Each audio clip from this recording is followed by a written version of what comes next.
Di sebuah kota kecil di pinggiran Jawa Tengah, hiduplah seorang wanita bernama Nadia.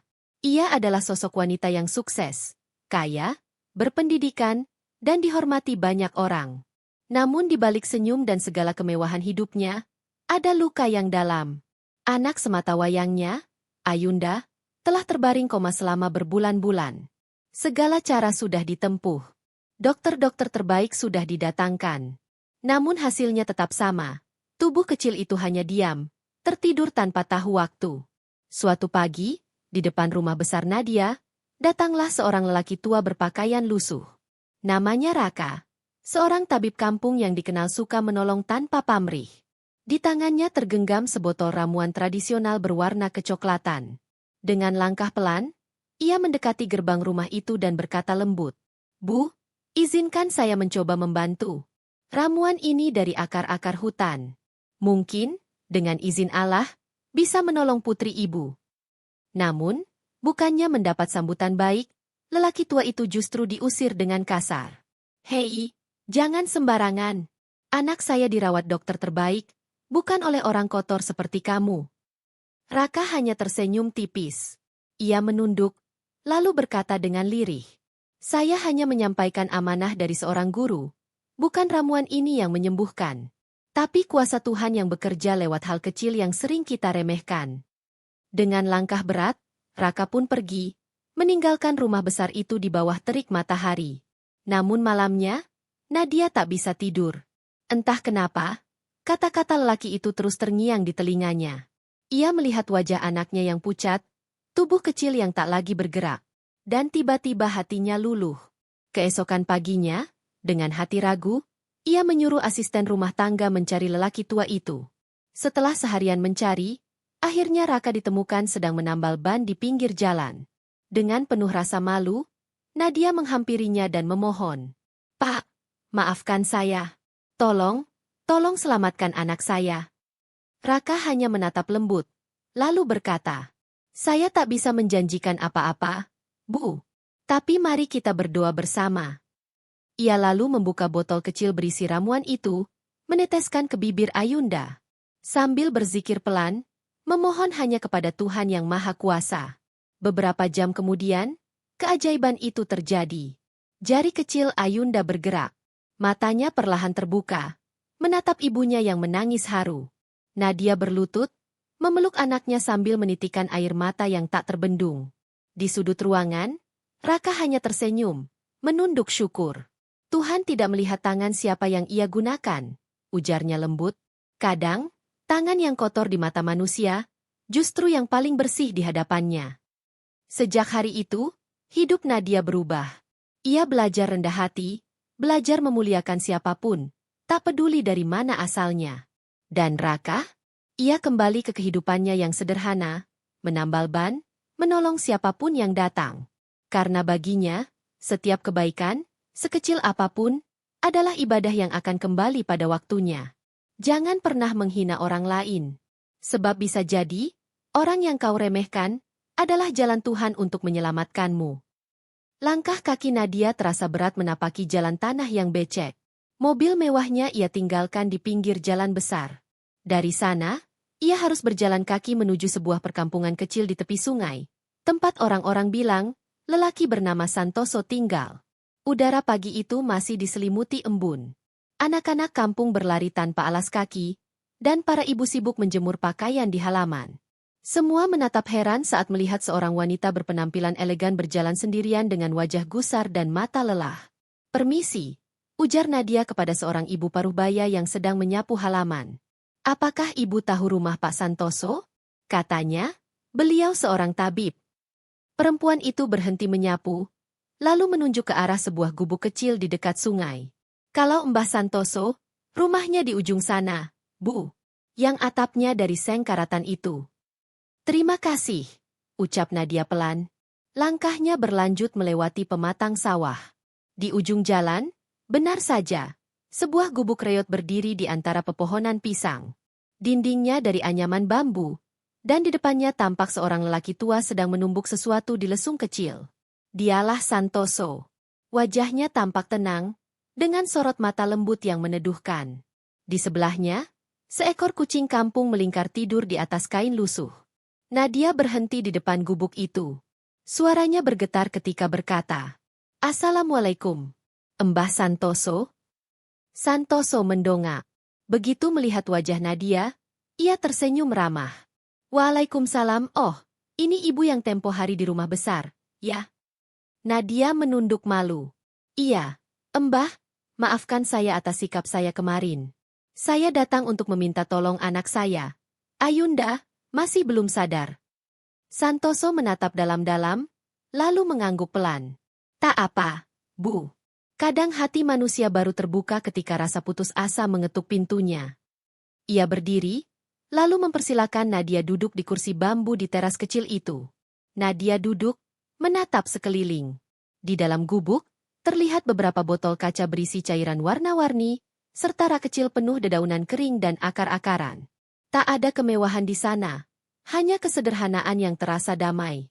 "Mbah, benarkah ramuan yang Mbah bawa itu bisa menolong anak saya?"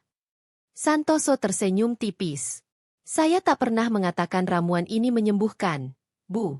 Yang menyembuhkan hanyalah Allah. Ramuan ini hanya perantara. Tapi ada satu hal yang lebih penting dari itu." Nadia mengerutkan dahi. "Apa itu, Mbah?" "Keyakinan," jawab Santoso pelan. "Kadang kita lupa bahwa doa tanpa keyakinan hanyalah suara tanpa arah." Nadia menunduk. Air matanya menetes tanpa disadari. "Selama ini saya berdoa, Mbah, tapi hati saya penuh marah. Saya marah pada Tuhan, pada mantan suami saya, bahkan pada diri saya sendiri." Santoso hanya tersenyum, lalu menuangkan air ke dalam mangkuk tanah liat. "Kalau begitu, izinkan saya membantu ibu membersihkan hati itu. Bukan dengan ramuan, tapi dengan doa." Ia mengambil sejumput daun kering, meremasnya perlahan hingga aroma harum menguar di udara. "Ini daun bidara," katanya lembut. "Dari zaman Nabi, daun ini digunakan untuk menyucikan diri.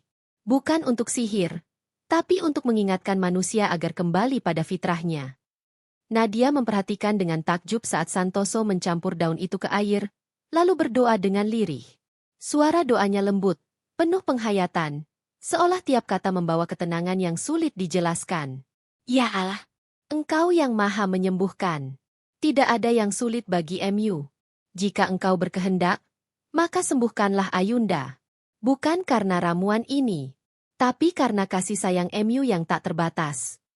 Selesai berdoa, Santoso menutup mangkuk itu dan memberikannya kepada Nadia. "Bawalah air ini pulang, Bu. Usapkan di kening anak ibu sambil berzikir. Jangan takut, jangan ragu, dan jangan sekalipun sombong pada siapapun, karena kesembuhan bukan hadiah bagi yang kaya, tapi rahmat bagi yang rendah hati." Nadia menerima mangkuk itu dengan kedua tangan gemetar. Air matanya mengalir deras. "Terima kasih, Mbah.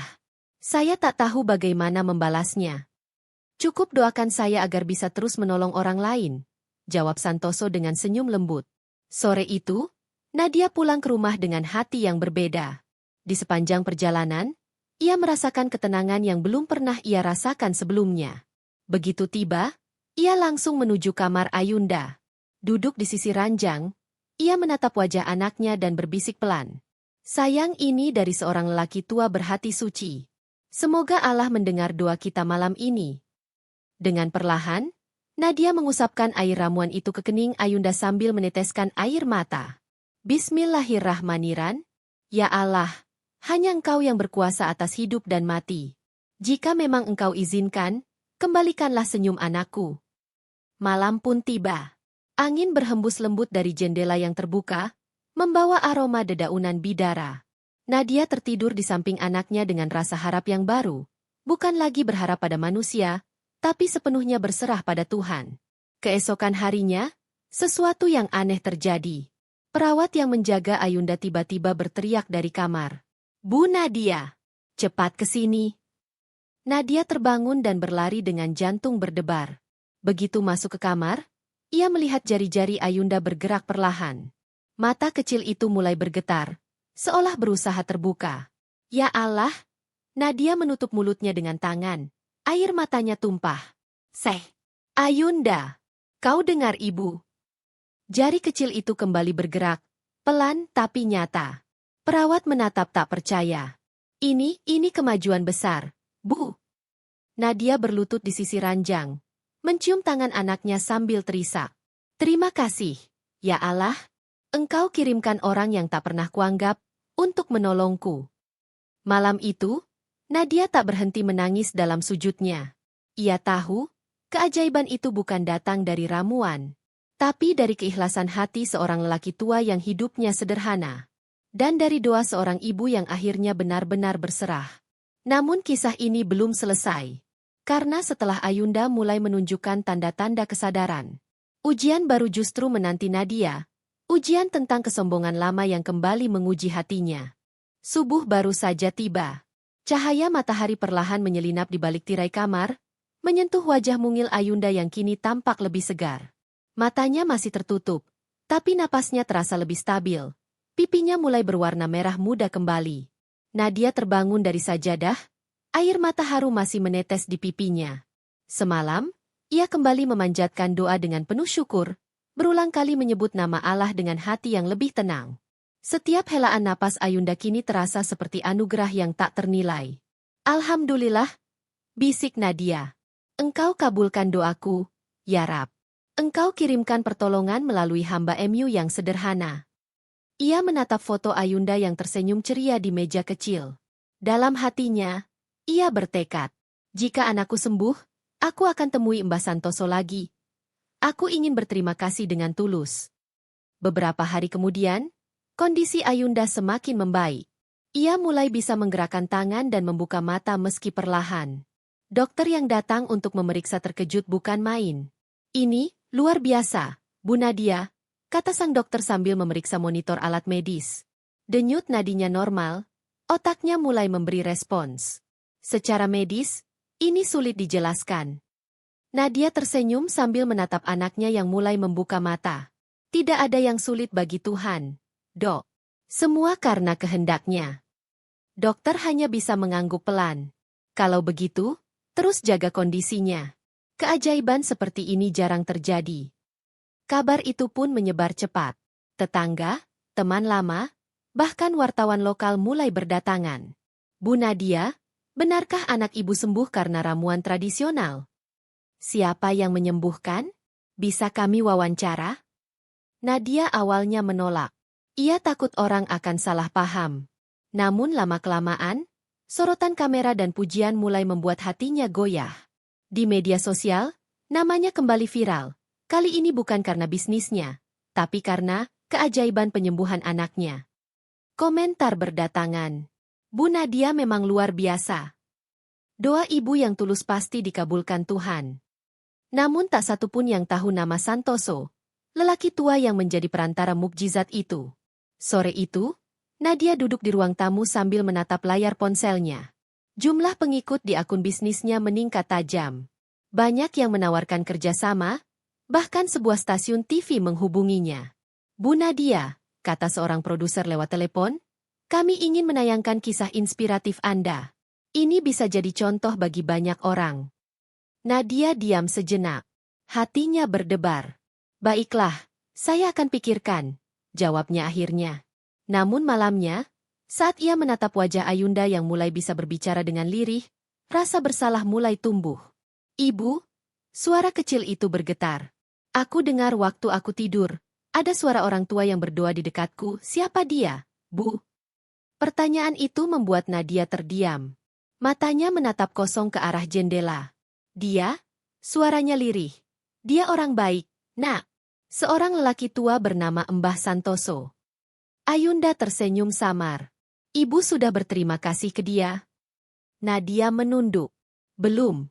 Sayang, tapi ibu akan segera ke sana. Keesokan harinya, sebelum sempat berangkat, mobil hitam berhenti di depan rumahnya. Dari sana turun Roni, mantan suaminya, bersama istri barunya, Dewi, wanita muda berparas cantik yang pernah menjadi sekretaris di perusahaan mereka dulu. Nadia tertegun melihat kedatangan mereka. Roni mendekat dengan ekspresi ragu. Aku dengar Ayunda sudah sadar, aku ingin melihatnya. Nada suaranya sopan, tapi ada bayangan rasa bersalah di matanya. Nadia tak berkata apa-apa, hanya mempersilakan mereka masuk. Begitu melihat Ayunda, air mata Roni jatuh. Ia menggenggam tangan anaknya. Papa kangen kamu. Nak, maaf, papa baru datang sekarang. Ayunda menatap dengan lemah tapi tersenyum kecil. Aku tahu papa sibuk, tidak apa-apa. Dewi berdiri di belakang, menatap canggung. Namun setelah beberapa menit, ia malah memecah suasana dengan kalimat yang menusuk. Hebat juga ya, Bu Nadia. Tanpa bantuan dokter luar negeri pun anaknya bisa sembuh. Pasti doa ibu sangat mustajab. Nada bicaranya terdengar manis, tapi ada sinis terselip di dalamnya. Nadia hanya menatap sekilas, lalu menjawab dengan tenang. Semua karena kehendak Allah, bukan karena saya. Roni tersenyum kaku. Mungkin ini keberuntungan, ya? Nadia menatapnya tajam. Bukan keberuntungan, Ron. Ini peringatan.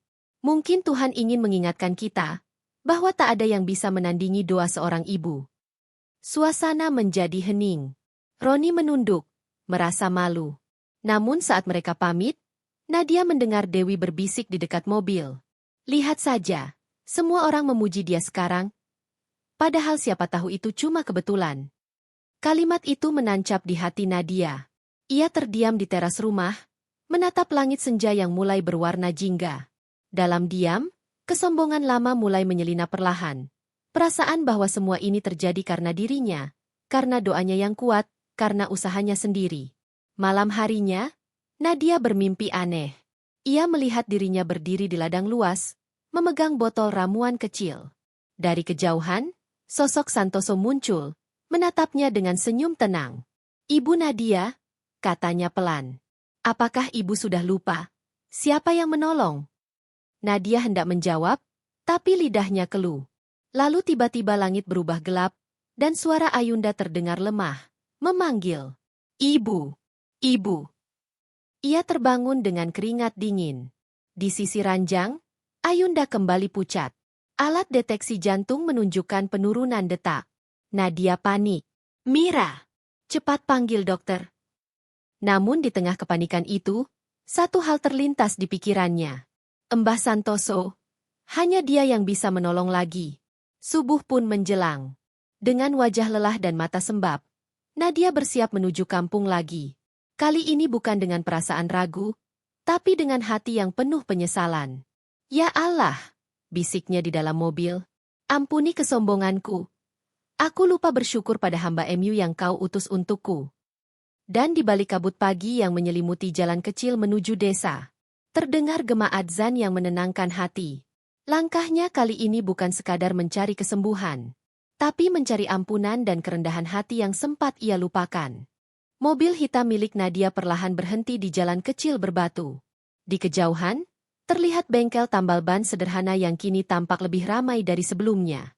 Beberapa warga sedang menambal ban sepeda motor, sementara Santoso, lelaki tua itu, duduk di kursi kayu sambil menatap langit, wajahnya damai seperti biasa. Nadia turun dengan langkah gemetar. Bajunya sederhana kali ini, tanpa perhiasan, tanpa sepatu mahal. Matanya sembab karena semalaman menangis, dan di tangannya tergenggam botol kecil yang dulu diberikan oleh Santoso. Setiap langkah yang ia ayunkan terasa berat, seperti menapaki jalan penuh penyesalan. Ia mendekat perlahan, menunduk, lalu menyapa dengan suara bergetar. Mbah. Santoso menoleh pelan. Sekilas ia tampak kaget, namun senyumnya tetap lembut. Oh, Bu Nadia akhirnya datang juga. Saya kira sudah lupa sama orang tua ini. Nadia langsung menunduk, menitikkan air mata.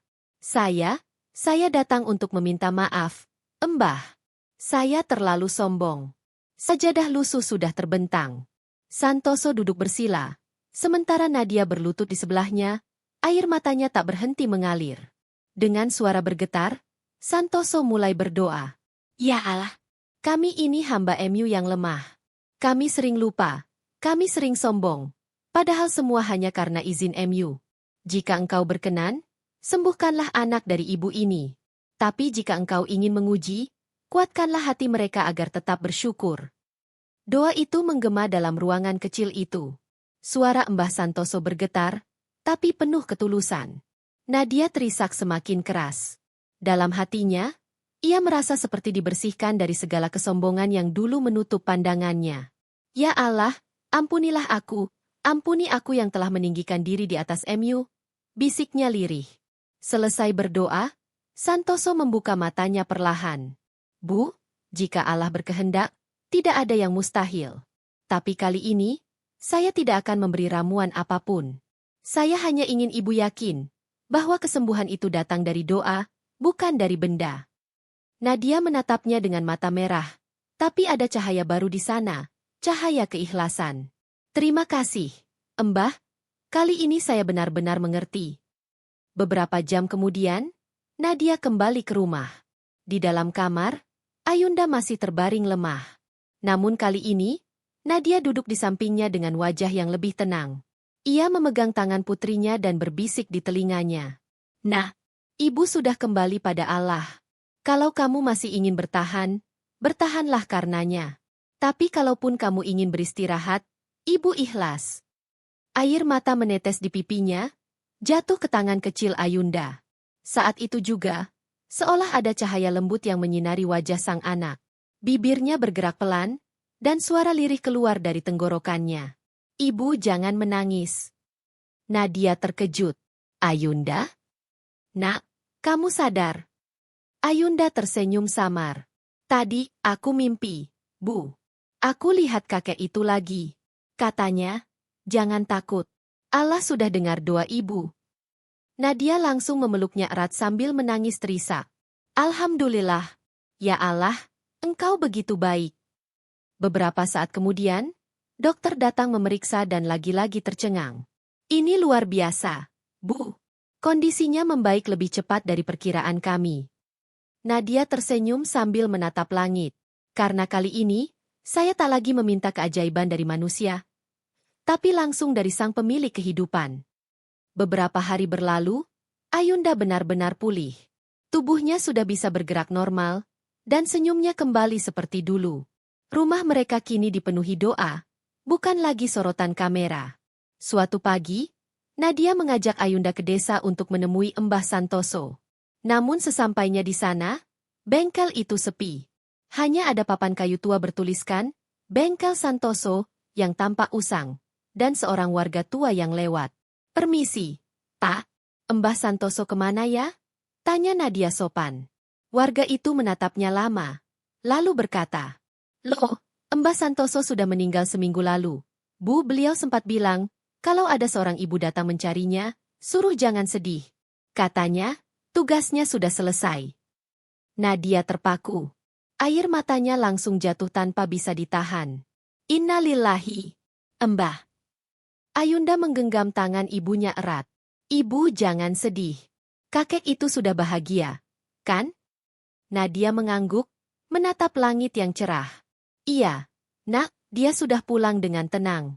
Dan ibu berjanji akan hidup lebih baik dari hari ini. Sebelum pulang, Nadia duduk di bangku kayu tempat Santoso dulu biasa beristirahat. Ia menatap bengkel sederhana itu dengan senyum haru. Terima kasih, Mbah. Engkau telah menjadi jalan bagi hidayahku. Aku takkan lupa bahwa setiap pertolongan hanya milik Allah. Angin sore berhembus lembut, seolah mengantar doa terakhir dari seorang perempuan yang akhirnya benar-benar tersadar. Di kejauhan, adzan maghrib berkumandang, mengingatkan bahwa setiap akhir dari ujian selalu membawa cahaya baru bagi hati yang tulus berserah. Di bawah sebatang pohon besar, tampak pusara sederhana bertuliskan nama Santoso. Tidak ada batu nisan mewah, hanya sebongkah batu alam dan taburan bunga Kamboja yang mulai layu. Namun keheningan di tempat itu terasa hangat, seperti ada doa yang terus mengalir dari langit. Nadia berdiri di sana bersama Ayunda, membawa sebuket bunga melati putih. Keduanya mengenakan pakaian sederhana, wajah mereka teduh dan bersih, jauh berbeda dari dulu saat kesombongan masih melekat di hati. Nadia menunduk, lalu menaburkan bunga di atas makam sambil berbisik pelan. Mbah, terima kasih untuk segalanya. Terima kasih sudah menyadarkan saya dari gelapnya kesombongan, dan menunjukkan jalan kembali menuju Allah. Air matanya menetes satu persatu, jatuh di atas tanah yang mulai kering. Ayunda ikut menunduk, lalu berucap dengan suara lembut. Kakek Santoso, Ayunda sudah sembuh. Terima kasih karena dulu kakek bilang, jangan takut. Sekarang Ayunda sudah tidak takut lagi. Nadia memeluk putrinya erat. Angin berhembus lembut, membuat dedaunan bergoyang pelan, seolah menyampaikan salam balasan dari arwah Santoso yang damai di sisi Tuhan. Beberapa bulan berlalu. Hidup Nadia berubah sepenuhnya. Ia menjual sebagian hartanya dan membangun rumah singgah gratis di dekat desa tempat Santoso dulu tinggal. Bangunan sederhana itu dinamakan Rumah Santoso, tempat bagi orang-orang miskin, musafir, dan anak yatim untuk makan dan beristirahat tanpa dipungut biaya. Di depan pintu rumah itu, tergantung sebuah papan kayu bertuliskan, kebaikan sekecil apapun tak akan pernah hilang. Karena Tuhan selalu membalas dengan cara yang paling indah. Setiap sore, Nadia datang ke sana bersama Ayunda. Mereka membantu membagikan makanan, menyapa orang-orang, dan mendengarkan kisah hidup para pendatang. Warga sekitar heran melihat perubahan besar pada perempuan yang dulu dikenal angkuh dan sombong itu. Suatu hari, seorang lelaki tua datang ke rumah singgah itu. Pakaiannya lusuh, langkahnya tertatih. Nadia segera menghampiri dengan senyum hangat. Mari, Pak, silakan duduk. Mau makan? Atau butuh tempat istirahat? Lelaki itu mengangguk pelan, lalu berkata, terima kasih. Bu, saya cuma ingin numpang minum.